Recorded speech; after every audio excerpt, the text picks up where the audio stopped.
Mencionei anteriormente que na doutrina de batismos temos pelo menos 4 batismos distintos na Bíblia. O batismo em Cristo, o batismo nas águas, nos vídeos anteriores já falei deles, mas a Bíblia também fala do batismo no Espírito Santo e em fogo. Nesse vídeo eu quero falar a respeito do batismo no Espírito Santo. Em Mateus, no capítulo 3, no verso 11, João Batista diz: "Eu batizo vocês com água para arrependimento, mas aquele que vem depois de mim é mais poderoso do que eu, do qual eu não sou digno de carregar as sandálias. Ele os batizará com o Espírito Santo e com fogo." Eu quero tomar essa declaração de João Batista como um anúncio profético do que Cristo haveria de fazer. Quando olhamos para as Escrituras, percebemos que esse assunto passou a ser tratado como uma promessa. Quando lemos o início do livro de Atos, Atos capítulo 1, verso 4 diz: "E comendo com eles, deu-lhes esta ordem: não se afastem de Jerusalém, mas esperem a promessa do Pai, a qual vocês ouviram de mim." Jesus está dizendo: eu fui o porta-voz, mas a promessa é do Pai, a qual vocês ouviram de mim, porque João, na verdade, batizou com água, mas vocês serão batizados com o Espírito Santo dentro de poucos dias. Jesus, ele faz um link com essa declaração de João Batista, que veio batizando com água, mas anunciando: Cristo haverá de batizar no Espírito Santo. Ele volta lá atrás e diz: "Vocês lembram do que foi anunciado? Pois bem, está chegando a hora do cumprimento." E Jesus chama isso de a promessa do Pai. Em Lucas, no capítulo 24, no verso 49, nós vemos Jesus dizendo o seguinte: "Eis que envio sobre vocês a promessa de meu Pai. Permaneçam, pois, na cidade, até que vocês sejam revestidos do poder que vem do alto." Ele estava falando sobre permanecer em Jerusalém. Então nós lemos o verso 50. "Então Jesus os levou para fora até Betânia, e erguendo as mãos, os abençoou, e aconteceu que, enquanto os abençoava, ia se retirando deles, sendo elevado para os céus." A última instrução que Jesus dá antes de ser assunto aos céus diz respeito a ser batizado no Espírito Santo. No verso 8 de Atos 1, nós ainda lemos: "Mas vocês receberão poder ao descer sobre vocês o Espírito Santo, e serão minhas testemunhas, tanto em Jerusalém como em toda a Judéia, Samaria e até os confins da terra." O verso 9 diz: "Depois de ter dito isso, Jesus foi elevado às alturas à vista deles, e uma nuvem o encobriu dos seus olhos." A promessa do Pai. Jesus estava dizendo: antes de me ausentar, eu preciso que vocês se lembrem da promessa do Pai que eu comuniquei a vocês. Vocês precisam de um batismo. Lembrando que a palavra batismo significa mergulhar, imergir, ser colocado para dentro de.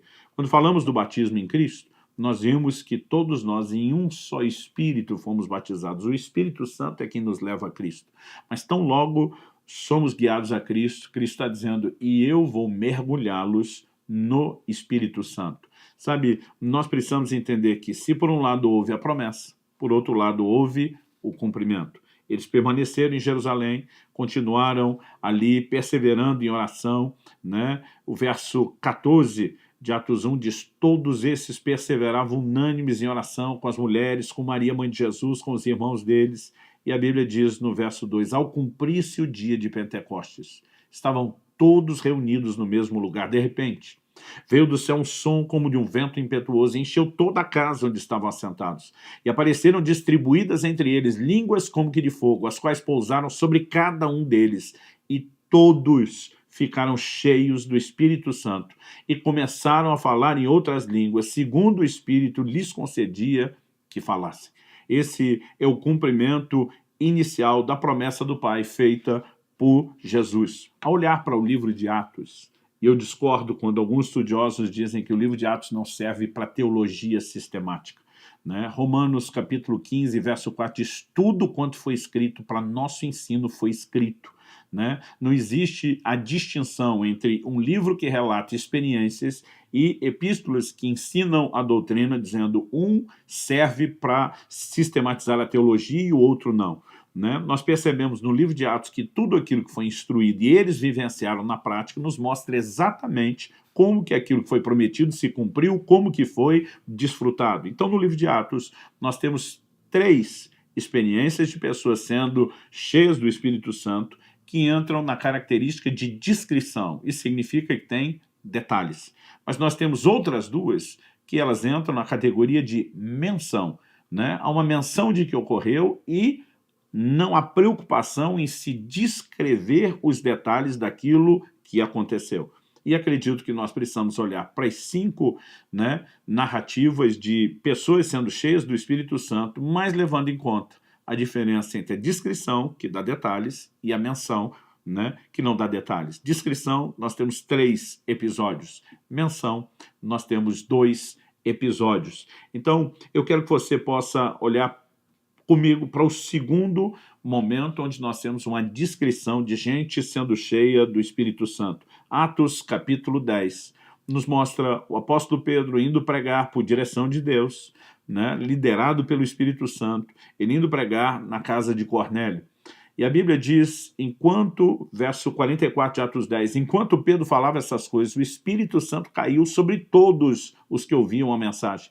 E os fiéis que eram da circuncisão, que tinham vindo com Pedro, admiraram-se, porque também sobre os gentios foi derramado o dom do Espírito Santo.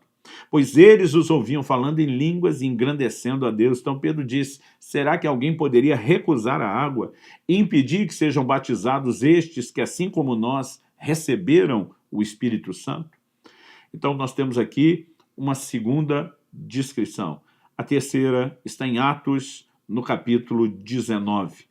A palavra de Deus nos mostra que o apóstolo Paulo chega em Éfeso, encontra um grupo que se intitulava como discípulos, primeira pergunta que ele faz a eles, vocês receberam o Espírito Santo quando creram? Quando eles respondem, pelo contrário, nós nem mesmo ouvimos que existe o Espírito Santo, está no verso 2. Paulo pergunta, que batismos vocês receberam? Ele age como quem diz, não estou reconhecendo um evangelho que foi pregado da maneira como nós esperávamos. Eles respondem o batismo de João. Né? E aí Paulo explica, João realizou o batismo de arrependimento, dizendo ao povo que cresce naquele que viria depois dele, a saber, Jesus. Basicamente ele diz, Jesus já veio, já instituiu o seu próprio batismo, não só na água, mas tem uma experiência espiritual, né, chamada batismo no Espírito Santo. Batismo na água encena, como já falamos em vídeos anteriores, a experiência do batismo em Cristo. Mas há uma outra experiência espiritual não sacramental, como o das águas. Não é um rito como esse se caracteriza, mas é uma experiência espiritual como o primeiro, de ser cheio do Espírito Santo, uma experiência que é chamada de batismo, um mergulho, uma imersão, ser colocado para dentro de Deus. Verso 5 diz, eles tendo ouvido isso, foram batizados no nome do Senhor Jesus, aqui presume-se o batismo nas águas. E quando Paulo lhes impôs as mãos, o Espírito Santo veio sobre eles, e tanto falavam em línguas como profetizavam. Eram ao todo uns 12 homens. Eu li agora os versículos 5, 6 e 7 de Atos 19. Aqui nós temos a descrição do cumprimento da promessa. E agora eu quero passar para mais 2 menções. Uma delas está em Atos, no capítulo 8.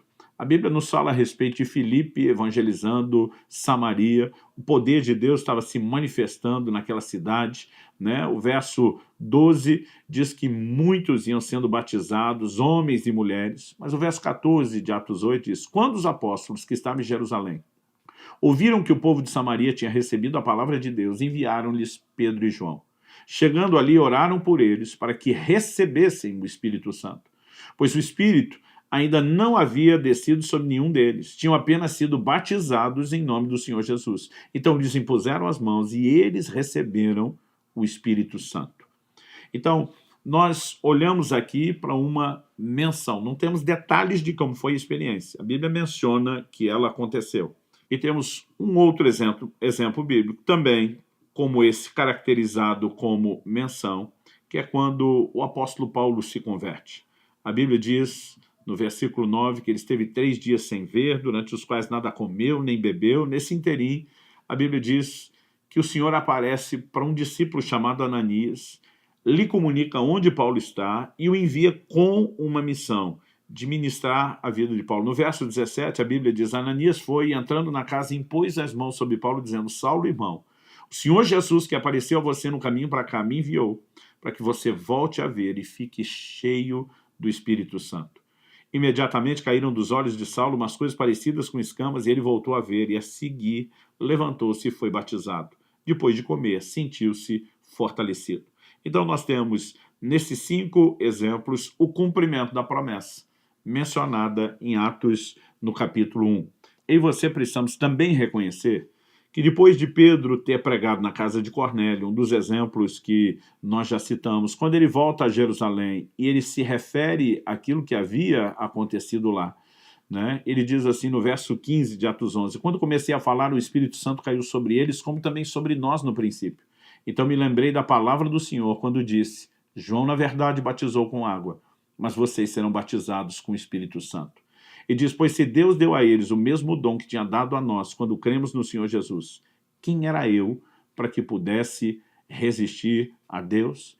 Quando os demais ouviram isso, acalmaram, se glorificaram a Deus, dizendo, então também aos gentios Deus concedeu o arrependimento para a vida. Essa observação de que o que acontece lá está relacionado com a promessa de Jesus também é importante. Agora, a pergunta a ser feita é, em primeiro lugar, falei de uma promessa. Em segundo lugar, destacamos o cumprimento. E agora, em terceiro lugar, a pergunta é, o que é, quando falamos de definição, o que é o batismo no Espírito Santo? Em Atos, no capítulo 1, quando Jesus faz a promessa do Pai, lembra a eles, olha, está para acontecer, não se afastem de Jerusalém, esperem a promessa do Pai, vocês serão batizados com o Espírito Santo, nós vemos que no verso 8 ele diz, vocês receberão poder ao descer sobre vós o Espírito Santo e serão minhas testemunhas, tanto em Jerusalém como Judéia, Samaria e até os confins da terra. Algo que fica evidente para mim é que o batismo no Espírito Santo é apresentado pelo próprio Jesus como um revestimento de poder. O que todo crente precisa saber é que o batismo no Espírito Santo é uma experiência diferente da experiência da conversão. Por exemplo, nós não podemos dizer que os apóstolos não tinham o Espírito Santo quando foram cheios em Pentecoste. Por quê? A Bíblia nos mostra no final do Evangelho de João que Jesus, depois de ressuscitado, aparece a eles, sopra sobre eles e diz, recebam o Espírito Santo. Alguns acreditam que o ato é profético e vai se cumprir depois. Eu não tenho a menor dificuldade de reconhecer que aquilo pode ter se cumprido antes. Por quê? Ninguém tinha o Espírito Santo habitando permanentemente dentro de si no Antigo Testamento. A exceção quando nós temos algo acontecendo, uma mudança sendo preparada, é quando a Bíblia diz que João Batista seria cheio do Espírito Santo desde o ventre da sua mãe. E Jesus o apresenta como sendo o maior dentre os nascidos de mulher. Ou seja, Jesus está dizendo que nenhum homem era grande pelas suas realizações, mas que no reino de Deus, eu e você podemos viver algo diferenciado pela presença do Espírito Santo em nós. Mas o que precisamos entender é que na conversão, nós nos tornamos habitação de Deus. Nós nos tornamos morada de Deus no Espírito. Em Efésios, no capítulo 1, nos versículos 13 e 14, nós lemos assim, nele também vocês, nele, ele está falando de Cristo, que é o que termina o verso anterior, nele também vocês, depois que ouviram a palavra da verdade, o evangelho da salvação, tendo nele também crido, receberam o selo do Espírito Santo da promessa. O Espírito é o penhor da nossa herança, até o resgate da sua propriedade, em louvor da sua glória. Quando que eles receberam o selo do Espírito? O apóstolo está dizendo, depois que ouviram a palavra da verdade, que ele chama de o evangelho da salvação, e tendo nele também crido. Quando se crê e se nasce de novo, nós recebemos o Espírito Santo para habitar em nós, nos tornamos o que Paulo diz na mesma carta aos Efésios, morada de Deus no Espírito. Mas o batismo no Espírito Santo é uma experiência posterior. Em relação aos tipos de batismos, que estamos falando na doutrina de batismo, também não há uma ordem. É lógico que o início de tudo é o batismo em Cristo. Nesse momento, a pessoa, quando nasce de novo, ela se torna participante do Espírito Santo. Depois, existe o batismo nas águas, que é uma forma de encenar o que aconteceu aqui. Temos também o batismo no Espírito Santo e o assunto do próximo vídeo, que é o batismo em fogo. Algumas pessoas ficam tentando dizer, não, o batismo no Espírito Santo é o batismo nas águas. Eu digo de jeito nenhum. Na casa de Cornélio, em Atos 10, eles foram primeiro batizados no Espírito Santo, e então Pedro diz, como é que nós vamos negar a água a esses? Vamos batizá-los nas águas também. Isso foi uma experiência que acontece depois. Em Atos, no capítulo 8, nós vemos que as pessoas em Samaria haviam recebido o Evangelho e estavam sendo batizados nas águas, mas ainda não haviam recebido o Espírito Santo. E Pedro e João são enviados para lá para que aconteça isso. Então, na ordem, em Samaria, eles primeiro são batizados nas águas, depois no Espírito Santo. Já na casa de Cornélio, primeiro foram batizados no Espírito Santo, depois nas águas. Em Atos 19, quando Paulo está em Éfeso, no momento em que ele batiza as pessoas, já lhes impõe as mãos, e eles também são cheios do Espírito Santo. Então, alguém pode ser batizado no Espírito Santo e depois nas águas, alguém pode ser primeiro batizado nas águas, depois no Espírito Santo, e alguém pode ter as duas experiências junto. Eu tenho testemunhado em 30 anos de ministério as três coisas acontecerem. Gente que primeiro é batizado nas águas, depois no Espírito Santo, gente que primeiro é batizado no Espírito Santo, depois nas águas, e gente que tem a experiência do batismo no Espírito Santo enquanto está sendo batizado nas águas, embora não seja tão frequente. Eu testemunhei isso muitas vezes. Ou seja, nós não podemos confundir as coisas. O batismo em Cristo é uma experiência de conversão, onde o Espírito Santo passa a habitar na pessoa. O batismo nas águas encena publicamente como confissão o que aconteceu no batismo em Cristo. Mas o batismo no Espírito Santo, uma experiência espiritual, assim como o batismo em Cristo, que é uma segunda experiência, ela se caracteriza como um revestimento de poder para que o evangelho seja pregado. A primeira, né, é o receber o Espírito Santo no sentido da sua presença, de poder desfrutar a sua liderança para poder vivenciar o evangelho. A segunda diz muito mais respeito a ter o poder espiritual para compartilhar o evangelho. Então precisamos reconhecer em essência o que é o batismo no Espírito Santo. Na cabeça de alguns crentes, ele é uma espécie de um diploma. Eu finalmente cheguei lá, eu concluí alguma coisa. Eu digo às pessoas, não, o batismo no Espírito Santo é apenas a porta de entrada. A Bíblia também intercala com o termo ser batizado no Espírito, receber o Espírito, a expressão ser cheio do Espírito Santo, como vemos em Atos no capítulo 2. Agora, ser cheio precisa também ser devidamente entendido, porque a palavra de Deus nos diz lá no Evangelho de João que Deus não dá o Espírito por medida. Então, ser cheio não é que, eu recebi um pouco e tinha o Espírito Santo até a altura do joelho, depois recebi um pouco mais, cheguei mais ou menos na metade ali do corpo, na cintura, depois no outro culto ou conferência fui visitado por Deus e agora o nível da água subiu, está mais ou menos no peito, até que finalmente dê a tampa da cabeça. Não. Deus não dá o Espírito por medida. A expressão ser cheio é ser totalmente tomado, totalmente preenchido. Eu diria que isso tem muito mais a ver com a sua rendição a Ele do que qualquer outra coisa. Ser cheio tem mais a ver com o que o Espírito Santo tem de você do que o que você tem dele, porque ele não é fracionado e nem entregue de forma parcelada para cada um de nós.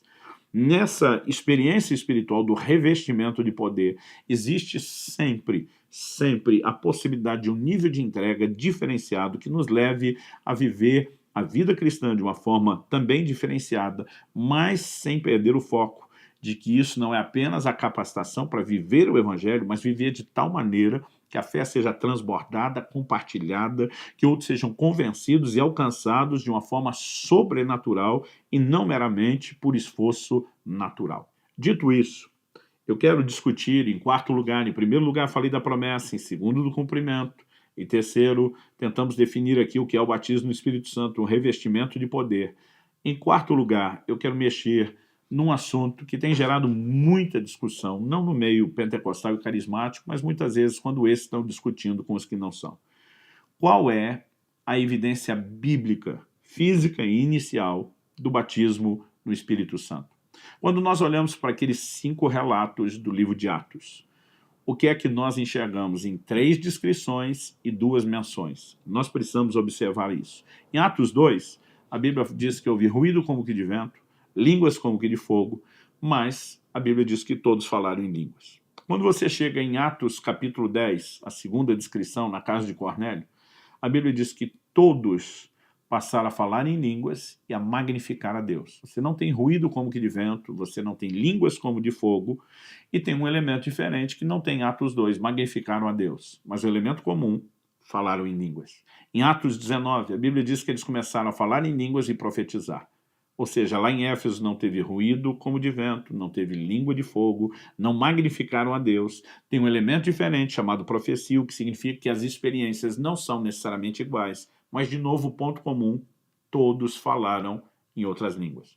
Outro dia alguém me disse, mas quando a Bíblia diz que Ananias foi lá para ministrar Paulo, para ele ser cheio do Espírito Santo, a Bíblia não diz que ele falou em línguas. E eu normalmente digo para as pessoas também, não diz que ele não falou, porque aquilo não é uma descrição, é só uma menção. Nós não temos os detalhes. O que nós sabemos é que o mesmo Paulo, por quem foi orado para ser cheio do Espírito Santo, em 1 Coríntios 14, 18, ele escreve e diz, dou graças a Deus, porque falo mais em línguas do que todos vós. Então, o texto bíblico, que é uma menção, no caso de Paulo, e não uma descrição, que não diz nem que sim, nem que não, ele, por outro lado, tem um suporte de que Paulo teve a experiência. Então, quando vamos para outra menção, né, bíblica que está em Atos capítulo 8, que é a experiência de Samaria, o que é que eu e você podemos levar em consideração quando tentamos entender, houve algum tipo de evidência? Quando eu olho para o texto, eu digo a você, com certeza houve algum tipo de evidência. O verso 18 de Atos 8 fala de Simão, o mágico, que havia se convertido, diz, quando Simão viu que, pelo fato de os apóstolos imporem as mãos, era concedido o Espírito Santo, ofereceu-lhes dinheiro, dizendo, deem também a mim esse poder, para que a pessoa sobre a qual impuser as mãos receba o Espírito Santo. Observe o seguinte, ele viu que pelo fato dos apóstolos imporem as mãos, as pessoas recebiam. E ele quer comprar o quê? Ele não quer comprar o Espírito Santo, ele quer comprar a capacidade de como eles impor as mãos para que os outros recebam o Espírito Santo. Como, essa pergunta ela é básica, mas é fundamental, como Simão viu que com a imposição das mãos as pessoas recebiam o Espírito Santo? O Espírito Santo não apareceu, não há relato no texto bíblico de uma aparição visível, né? E nós sabemos que ele, como Espírito, é invisível ao olho humano. Como a experiência foi vista? Simão só pôde ver aquilo porque havia alguma evidência física inicial acontecendo. Então, das 3 primeiras menções, nós temos a presença do falar em línguas sempre presente. Nas 2 menções, nós temos, não há descrição aqui e não há detalhes, mas nós sabemos que Paulo falou em outras línguas.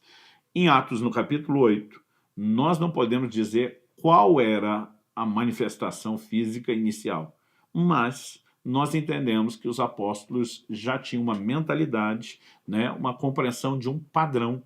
Quando Pedro, por exemplo, volta e conta o que aconteceu na casa de Cornélio, que eles falaram em línguas, eles reconhecem, se Deus lhes deu o Espírito Santo, como também fez conosco, ele está dizendo o padrão está se repetindo. Presume-se que o Pedro e o João, que foram ministrar lá, também estavam vendo o cumprimento do mesmo padrão, né? A Bíblia não está dizendo, olha, nesse dia foi diferente, nesse dia não aconteceu isso, aconteceu outras coisas. Há silêncio.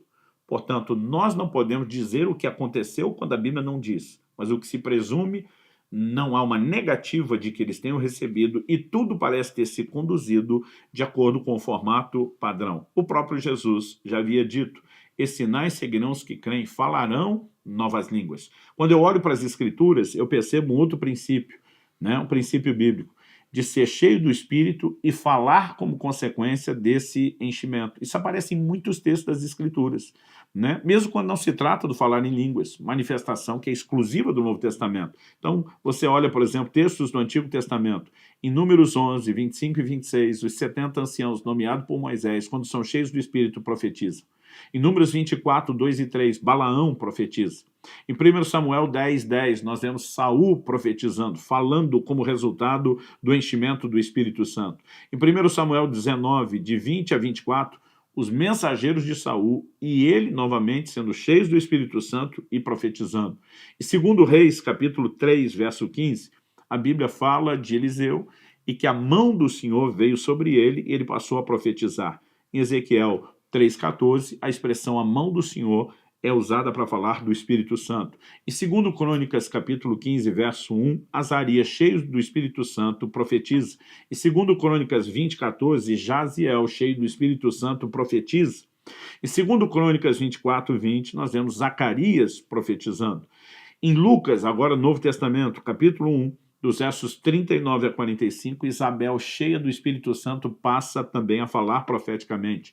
Lucas, capítulo 1, a partir do verso 67, Zacarias, o pai de João Batista, cheio do Espírito Santo, também passa a profetizar. Então, nós percebemos, olhando para essas declarações bíblicas, que há um padrão entre ser cheio do Espírito Santo e falar, né? Por exemplo, o apóstolo Paulo diz aos Efésios, não vos embriagueis com vinho, no qual há dissolução, mas enchei-vos do Espírito, falando entre vós salmos, hinos, cânticos espirituais.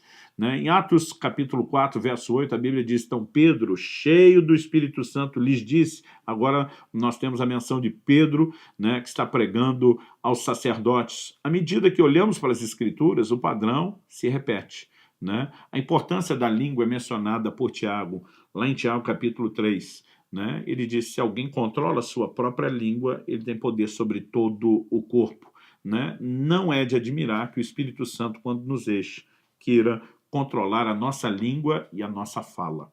Isso não significa, em absoluto, que um crente que ainda não falou em línguas, que ele seja menos crente do que o outro, que ele tenha menos do Espírito Santo do que o outro, porque o Espírito Santo não é dado por medida.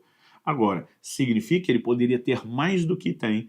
Eu tenho visto pessoas que não tiveram a experiência, a chamada experiência pentecostal, o batismo no Espírito Santo com evidência, falar em línguas, são crentes fiéis e piedosos. Sabe, a ideia aqui não é comparar, desmerecer. A Bíblia não nos apresenta essa forma de comparação, pelo contrário, a condena. Mas o que eu quero dizer é que o fato de alguém não ter a experiência, estar vivendo algo especial, não significa que não possa viver ainda mais algo ainda mais especial na sua dedicação. Paulo diz que o que fala em línguas edifica-se a si mesmo. Deus nos deu uma ferramenta de edificação. Por que a gente julgaria que ela é útil para um, mas não é necessária para outro, não faz diferença na vida de outros? Nós precisamos compreender que nada que Deus nos dá é sem importância. Agora, eu encorajo sempre as pessoas que não tiveram a experiência a orar por isso, a buscá-la, mas algo que eu preciso falar aqui, ao encerrar esse assunto, que a experiência deve ser continuamente renovada. Não é porque alguém um dia foi cheio do Espírito Santo, né, que aquilo garantiu a experiência de uma vida inteira. Nós vemos que depois de Pentecostes, no dia de Pentecostes, as pessoas foram cheias do Espírito Santo. Em Atos 4:8, que eu mencionei agora há pouco, nós vemos Pedro falando cheio do Espírito Santo. Mas a Bíblia nos mostra também, em Atos, ainda no capítulo 4, que depois que eles saíram da cadeia, eles começam a orar e clamar a Deus, eles começam, né, a suplicar a Deus que eles pudessem anunciar com toda a intrepidez a palavra, enquanto Deus estendia a mão para fazer sinais, prodígios e milagres por meio do nome de Jesus. E o verso 31 diz, tendo eles orado, tremeu o lugar onde estavam reunidos, todos ficaram cheios do Espírito Santo e com ousadia anunciavam a palavra de Deus. Era gente que já tinha sido cheio do Espírito, que já estava falando a palavra com ousadia, mas continuam experimentando novos enchimentos, né? Aliás, algo interessante de se observar é que em Efésios 5:18, a expressão enchei-vos do Espírito está no que no original grego pode ser classificado como tempo contínuo. Não é o gerúndio que indica que a ação está acontecendo, mas é quase como se fosse encham-se, continuem a se encher e nunca parem de se encher. Ou seja, uma ação ininterrupta. Gálatas 5:16, depois o verso 24, 25, né, nos falam sobre andar no Espírito, nos falam sobre viver no Espírito, e isso é uma experiência para todos os dias. Eu posso testemunhar que o batismo no Espírito Santo, para mim, que nasci e cresci num lar cristão, mudou completamente o curso da minha vida, não apenas impactou a minha comunhão, o meu relacionamento com Deus, mas me revestiu de poder, me acordou para a necessidade de ser uma testemunha de Cristo e me deu a capacidade de vivenciar isso de forma sobrenatural, com resultados que eu sei que eu jamais poderia ter provocado, produzido ou conseguido. É parte da doutrina bíblica, é parte da doutrina de Cristo, é parte da doutrina de batismos e não é algo que possa ser negligenciado, né? Aconselho a todos os crentes que ainda não tiveram experiência ou que não conseguem ter certeza sobre ela, busquem de todo o coração, porque isso é parte do plano e do propósito de Deus para cada um de nós. E Deus abençoe cada um de vocês e os leve a viver continuamente, não só a experiência do batismo, mas continuamente, uma vida cheia do Espírito Santo para a glória de Deus.